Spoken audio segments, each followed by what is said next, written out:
Hello everyone, today we'll be discussing what a Bloom filter is, how it works, and how to use it for efficient malware detection. So, a Bloom filter is a probabilistic data structure which you can use to determine whether an element is in a set or not. So, we know it is probabilistic. That means it answers in probably yes, and no. That means it can have false positives where it says possibly yes, but the element is not in the set, but it cannot have false negatives. There is no risk of false negatives whatsoever. So, how does a Bloom filter work? You can imagine a Bloom filter as a long strip of bits. So, here I have drawn a long strip of bits. Give me a little bit of time, just starting with the videos. Yeah, so initially all of them are set to 0. Now let's say I want to add something to this data structure. Let's say the word cat. As I am a pet owner or a pet shop owner, I want to add the word cat in it. So first I run cat through a hash function. This doesn't need to be a cryptographic secure hash function. It can be any hash function which must be 1 to 1. And let's say it gives me the hash that the bits should be this one and this one. So I flip these bits to be 1 1. Let's just draw them like this. So how exactly did this give me these two bits? So it will give me a hash number. Let's take it to be hcat. Then I mod it with the length of my Bloom filter, that is 1 2 3 4 5 6 7 8 9. So mod 9, and then I run it twice. You can run it any k times. So first I take the hash with cat 9, then I take the same hash with the word cat, and this time I change the seed. Let's say I change the seed to 2, then take the modulus 9. So first time it gave me this bit, second time gave me this bit. Let's just assume it gave me these bits. Now I can do the same with another word, dog. So imagine for dog it gives me this one and this one.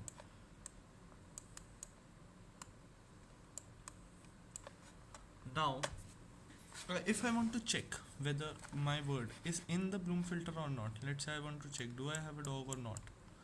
I take the word dog, I compute its hash 2 times. Let's say first time I get the value 2, next time I get 3. So I check the second bit, it is 1. Okay, great. I check the third one. Okay, great. So my answer is probably yes.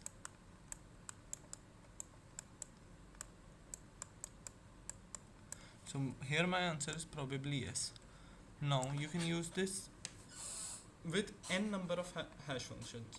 Let's say I have a long strips. I can use any k number of hash function. K, n doesn't matter.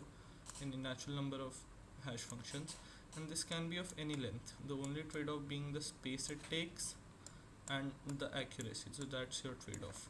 You can either have space or you can have accuracy.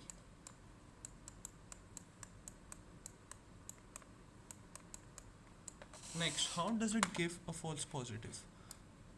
Let's say I have a word like, let's say snake. I want to check if I have a snake or not. So first I compute the first hash. Let's say my first hash comes to be 2. My second hash comes to be 4. So I'll check the second bit. Okay, it is there. Fourth bit, it is there due to the word cat being saved. So it is also here.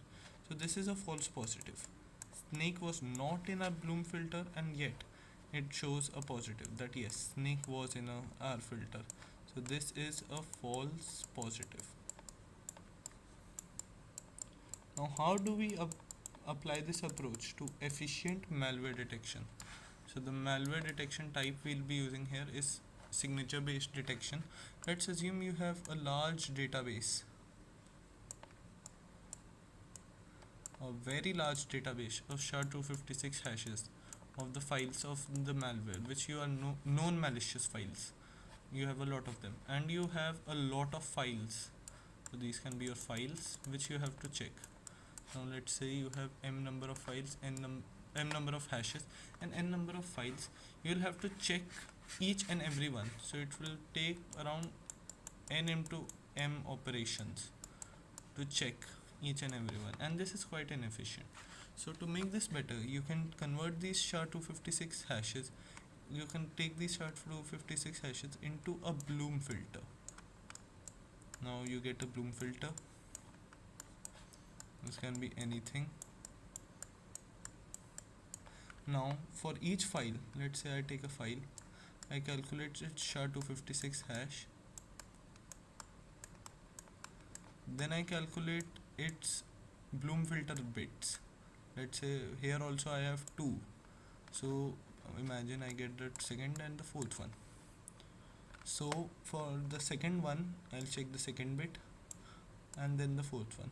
Now this would return me a probably yes. This is a probably yes. This can be a false positive. So to ensure that this is not a false positive, we then check the database. So let's say we get a negative here, that no, it is not in the Bloom filter. Then we just saved ourselves a trip to the database and a lookup over this large quantity of hash signatures. Now I can't go into much more detail here. I have also made a blog post going into the technicals, how much the rate of false positives, how big the Bloom filter should be, and the Python code I used to implement this. You can check it out, links in the description. Thank you.